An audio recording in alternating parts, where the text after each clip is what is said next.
Today we're covering all the little things in NBA 2K25 to help you up your game. In recent years, 2K has been experimenting with various gameplay adjustments, and if you haven't played the game in a while, and you try to go out there and hoop like it's 2K16, you're going to get bodied by sweats who take note of every single gameplay advantage they have. Some of these changes you can't miss, like the new rhythm shooting system they introduced this year, but some of the smaller in-game mechanics such as off-ball speed boosting can get lost in the shuffle. However, it's just as important for you to learn. I know the devs are making this game more and more complicated each and every year, but don't worry, we'll be going over everything you need to know in this video. So let's dive right in. The first thing I want to discuss is adrenaline bars.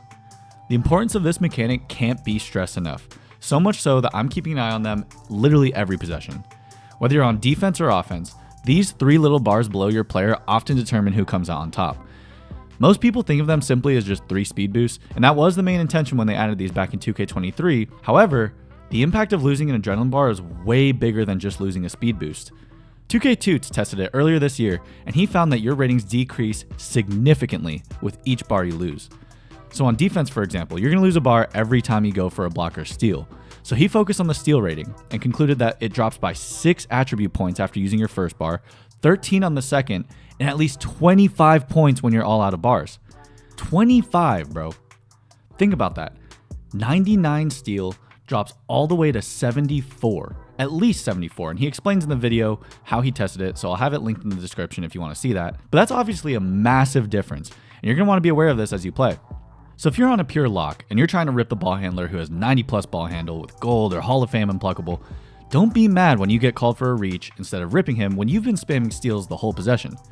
Instead, know that your best chance is going to be your very first attempt, and be smart with when you decide to go for it.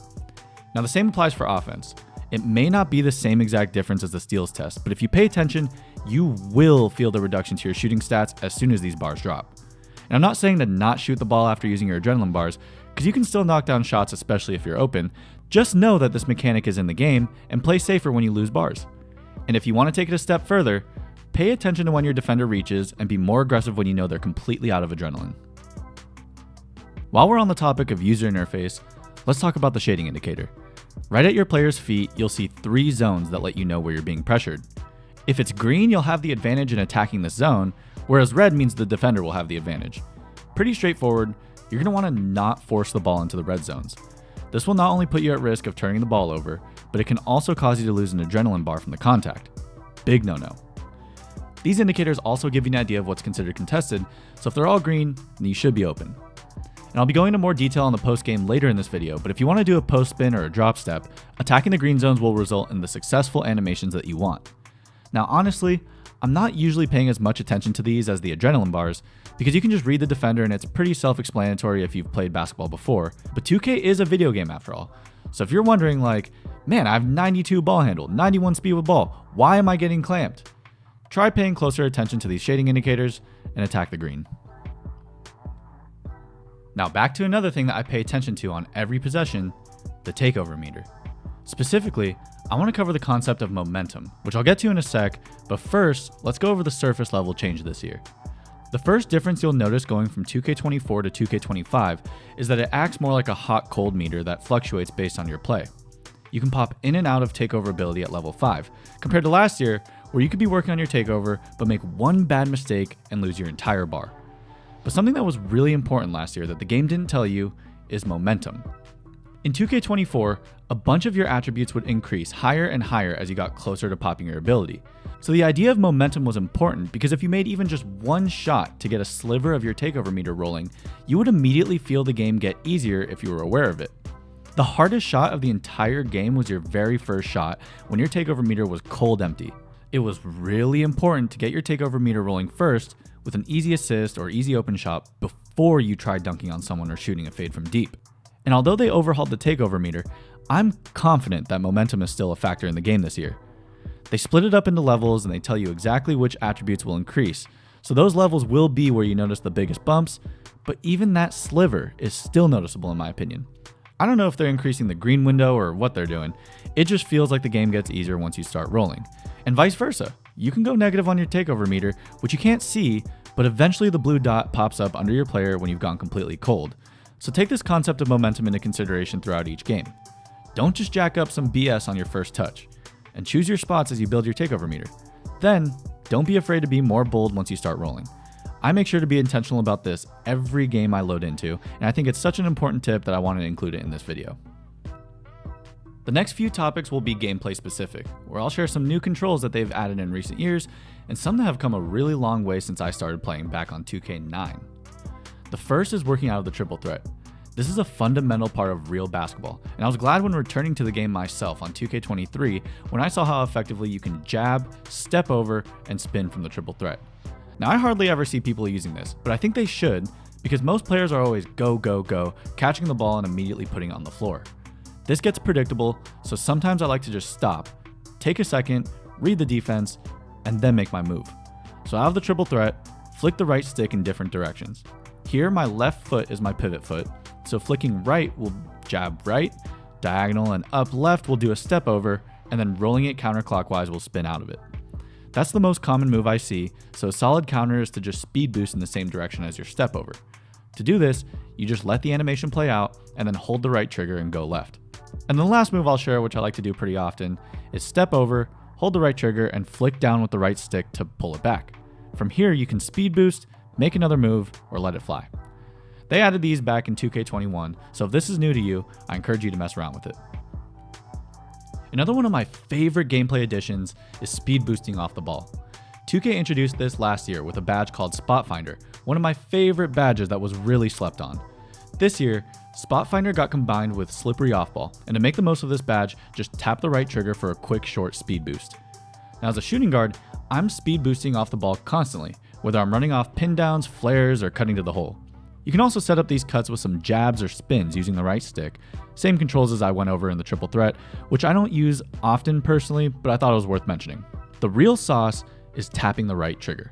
Watch Steph Curry play, and you'll see that in basketball, the off-ball dance is a game in itself and can be just as impactful as what you're capable of doing with the ball in your hands.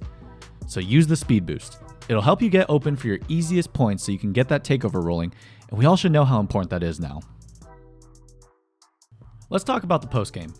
2K revamped their post controls back in 2K17, but they've continued to refine these mechanics and animations from 21 to 24 and added post scoring badges like Dream Shake and Post Fade Phenom.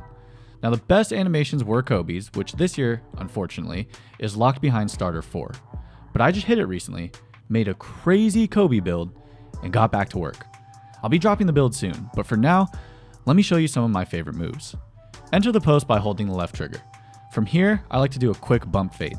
To do this, hold both triggers and point the left stick towards the defender, wait for the bump animation, then push the right stick away from the defender. Here we go right to spin over our left shoulder.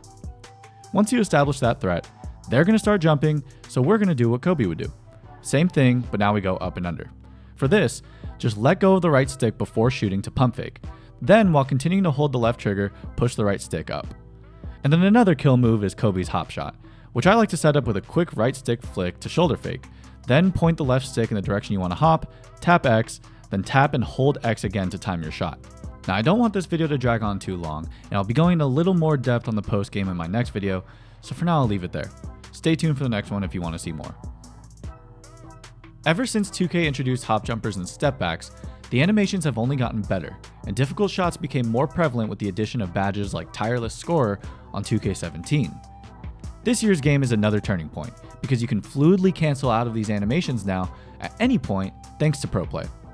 Now depending on how you set these up, it can be a really effective way to score. Another one of my favorite moves is canceling out of Devin Booker's hop jumper into a fade, and that's a kill every time.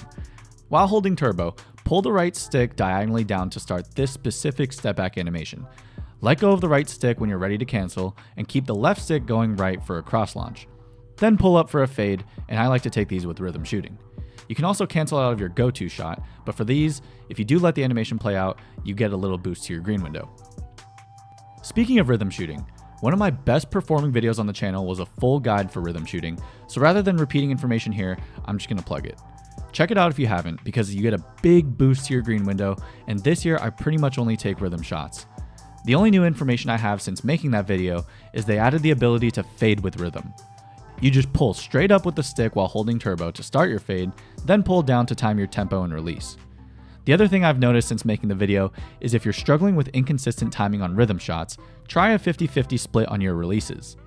I did this with one of my builds. Then when switching back to another build that had the same jump shot with a 90-10 split, I realized the animation timing seemed all over the place depending on what type of shot I was taking. 50-50 feels smoother, and it makes it clear where you flick the stick for rhythm. So if you've been struggling, try it out for yourself. Another big rework this year was the dribbling system, and now there's a whole lot you can do with the left stick. I don't see this being covered by too many others, and although I sprinkle some left stick dribbling into my game, honestly there's still a lot more I can learn and I haven't practiced it too much yet. So I'll be plugging Kevin Cruz for this segment. He did a huge dribbling tutorial and goes in depth on the left stick, so if you're interested in learning about that, I suggest you check it out. There's all sorts of speed boosts and different moves that you can activate with the left stick now, and it all comes from your dribble style, rather than the animations you select for specific moves, which are done using the right stick. Just wanted to at least mention this because it's a pretty significant change that I think most of the player base hasn't tapped into yet. A couple things that haven't changed throughout the years. First, getting a build to 99 overall is a ridiculous investment of either time or money. So I understand why so many people in this community follow the meta and replicate YouTube builds to try and make the absolute best player they can. But I think that there's more variety when it comes to builds in this year's game than ever. I remember back on 2K23 when everyone made 6-9 demigods, the game quickly got stale. I mean, I hated that game at the end. And I think they found a pretty good balance with the builder in 2K24 and 2K25. So my perspective is this: find your own playstyle.